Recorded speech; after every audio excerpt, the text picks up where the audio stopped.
Hello friends. आज मैं जो आपको टॉपिक लेके आया हूँ, टॉपिक क्या है बल्कि कुछ पॉइंट्स हैं जो वही प्रॉब्लम क्रिएट करते हैं। और ये पॉइंट ऐसे हैं जो एडमिशन और रिटायरमेंट दोनों में काम आएंगे। बहुत ज़्यादा लंबा चौड़ा डिस्कशन नहीं करना है, दो तीन पॉइंट्स पे डिस्कशन करेंगे, लेकिन ये प्रॉब्लम क्रिएट करते हैं स्टूडेंट्स के लिए। तो आप ध्यान से इसको लास्ट तक देखना और पूरे फोकस के साथ देखना, है ना। क्या पॉइंट है, क्या प्रॉब्लम क्रिएट करते हैं, और ये दोनों ही चैप्टर में कॉमन है। ठीक है, देखो, एक मैंने बैलेंस शीट में यहां स्टॉक लिखा है 24,000 का, और नीचे इंफॉर्मेशन दे रखी है एडजस्टमेंट में stock was found over valued. Stock was found यानी कि स्टॉक ज्यादा पाया गया। कहां पर ज्यादा पाया गया? बैलेंस शीट में। ज्यादा पाया गया से मतलब हो गया ज्यादा लिखा गया है, यानी कि स्टॉक बैलेंस शीट में ज्यादा लिखा हुआ है। कितने से? 4,000 से। तो क्या करें इसको ठीक करने के लिए? कम करना पड़ेगा। तो इस लाइन का सिंपल मतलब निकल के आ गया कि स्टॉक को हमें 4,000 से कम करना है। अब अगर हमें कम करना है तो प्रॉफिट हुआ या लॉस हुआ? लॉस हो रहा है, एसेट की वैल्यू डिक्रीज हो रही है। ये सब बातें मैंने आपको अपने प्रीवियस वीडियोस में बता रखी हैं, आप वहां पे देख सकते हो। रिवैल्यूएशन के ऊपर हमने सेपरेट वीडियो बना रखी है। तो ये हमारा लॉस हुआ, और लॉस कहां पर जाता है? रिवैल्यूएशन के डेबिट साइड में। तो हम यहां पर लिख देंगे डेबिट साइड में टू स्टॉक, और अमाउंट आ जाएगी 4,000। तो ये तो कोई दिक्कत वाली बात नहीं है कि टू स्टॉक 4,000, बस लैंग्वेज की बात थी कि stock was found over valued. Stock balance sheet में ओवर वैल्यूड पाया गया, ओवर वैल्यूड लिखा हुआ है। तो ठीक करो, यानी कि उसे कम करो। स्टॉक कम करोगे तो वो आपके लिए लॉस है। तो टू साइड में स्टॉक 4,000। फिर जब बैलेंस शीट बनाएंगे, रिवाइज बैलेंस शीट बनाते हैं, एंड बैलेंस शीट बनाते हैं, तो उसमें बैलेंस शीट में स्टॉक कितना आएगा? 24 है। 4 से आपने कम कर दिया क्योंकि ओवर वैल्यूड था। तो नई बैलेंस शीट में स्टॉक कितने का आ जाएगा? उस केस में 20,000 का आ जाएगा। राइट, ये पॉइंट क्लियर हुआ? ठीक है, अब आगे देखो। इसी में मैं हल्का सा चेंज करता हूं। Stock was found over valued bye, stock was found over valued bye 20%।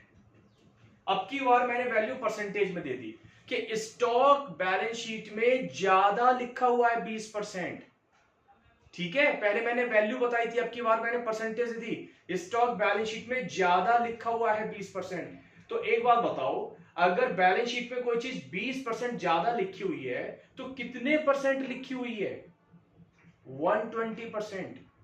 कोई चीज 10% ज्यादा लिखी हुई है तो कितने परसेंट लिखी हुई है? 110%। कोई चीज 30% ज्यादा लिखी हुई है तो कितनी लिखी हुई है? 130%। कोई चीज 20% कम लिखी गई है, कम, तो कितनी लिखी गई है? 80%।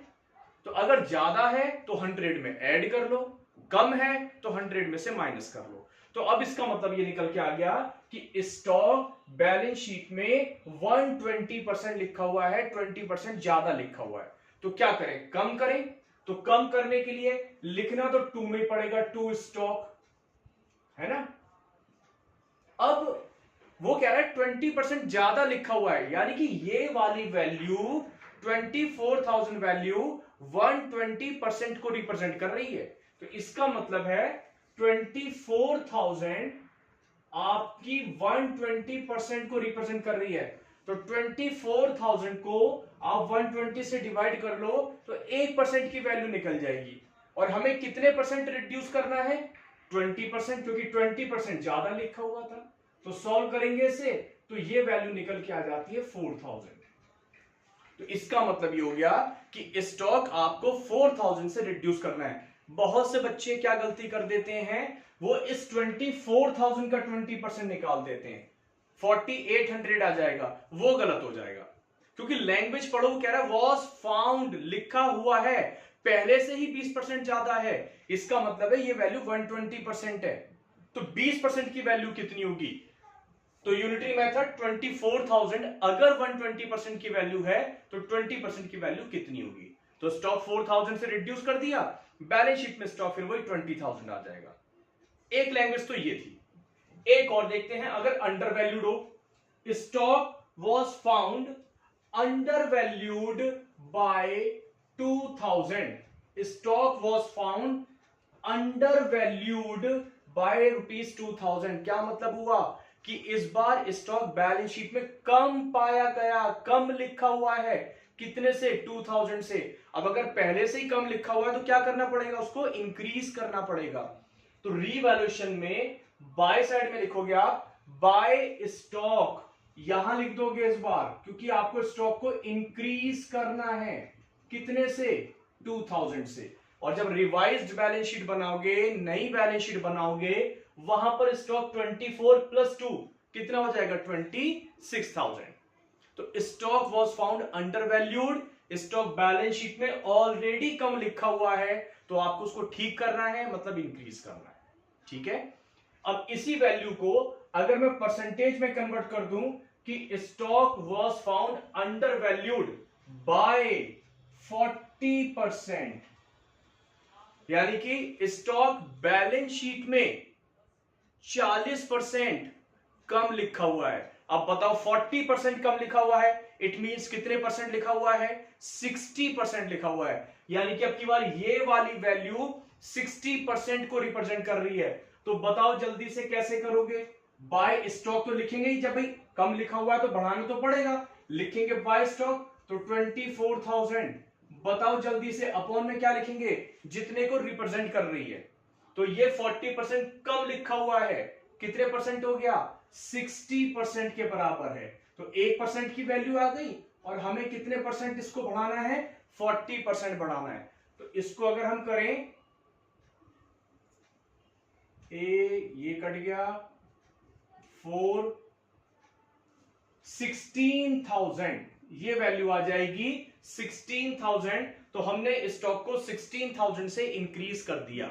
और जब नई बैलेंस शीट बनाएंगे तो वहां स्टॉक 24 प्लस 16 इंक्रीज कर दिया, तो कितना आ जाएगा? 40,000 आ जाएगा। आ गई बात समझ में? तो थोड़ा ध्यान रखना, वॉज फाउंड का मतलब होता है ऑलरेडी वो बैलेंस शीट में, was found already balance sheet में कम या ज्यादा लिखा हुआ है, उसके अकॉर्डिंग आपको सोचना है। एक पॉइंट तो मुझे स्टॉक का बताना था, बहुत ज्यादा कंफ्यूजन रहता है, हम उसको सीधे सीधे इस 24,000 वाली वैल्यूज पर कैलकुलेट कर देते हैं, थोड़ा ध्यान से करना है। ठीक है।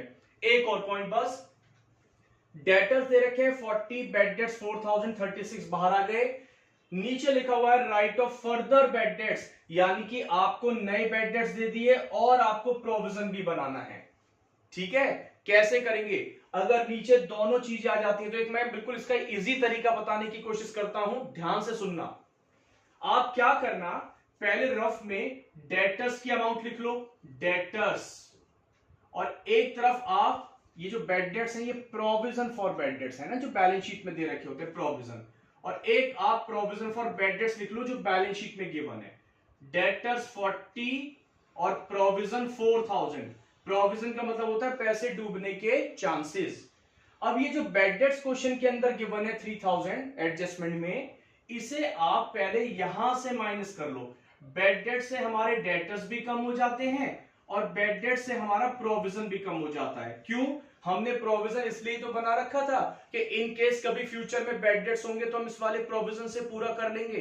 तो हमारे पास प्रोविजन 4 का था, 3,000 के बेड डेट्स हो गए, तो जब कवर कर लेंगे तो हमारा प्रोविजन रिड्यूस हो जाएगा। ठीक है ना? तो अब हमारा बेड डेटर्स कितने बचे? अब डेटर्स है हमारे 37,000 और प्रोविजन कितना बचा? अब है प्रोविजन हमारा 1,000। तो आप अब इस वाली वैल्यू को ध्यान से देखो। अगर मैं आपसे पूछूं डेटर्स कितने हैं, आंसर 37,000, प्रोविजन कितना है, आंसर 1,000। कितना प्रोविजन बनाना चाहते हैं? ऐड 10%, 10% प्रोविजन बनाना चाहते हैं। डेटर्स है 37,000, 37,000 का 10% 3,700 का प्रोविजन बनना है। ऑलरेडी प्रोविजन कितना बना हुआ है? 1,000 तो पहले से है ही हमारे पास, तो कितना और बना दें?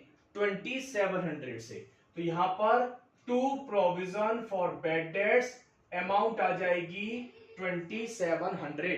एक बार फिर बता देता हूं, जब नीचे बेड डेट्स और प्रोविजन दोनों हो तो रफ में पहले आप दोनों की वैल्यू लिख लो, डेटर्स और प्रोविजन। डेटर्स में से भी बेड डेट्स माइनस करो, प्रोविजन में से भी बेड डेट्स माइनस करो। क्यों? बेड डेट्स डेटर्स को भी कम करेंगे और ये जो प्रोविजन बना रखा था इसी वजह से बना रखा था कि कभी लॉस होगा, बेड डेट्स होंगे तो आप यहां से पूरा कर लोगे। तो आफ्टर बैड डेट्स आपके पास अब डेटर्स कितने बचे 37,000 और प्रोविजन कितना बचा 1,000। बनाना कितने परसेंट है 10% बनाना है। तो 37,000 का 10% ये आता है 3700 यानी कि आपका प्रोविजन होना चाहिए। ऑलरेडी कितना प्रोविजन है 1,000 पहले से है तो कितना और बना लोगे 2700। समझ में आ गई बात। लॉस है प्रोविजन आप और बना रहे हो। बैलेंस शीट में कैसे शो करोगे वो मैं ऐसा आपको ऐसे ही बता दे रहा हूं। जब बैलेंस शीट में लिखोगे तो नई बैलेंस शीट में लिखोगे डेटर्स 40,000 लेस बेड डेट्स ये वाले बेड डेट्स नए वाले 3,000। तो इनर कॉलम में कितना आ जाएगा 37,000 माइनस प्रोविजन। और अब प्रोविजन कितना हो गया था हमारा 3700। 10% बनाया था ना 3700।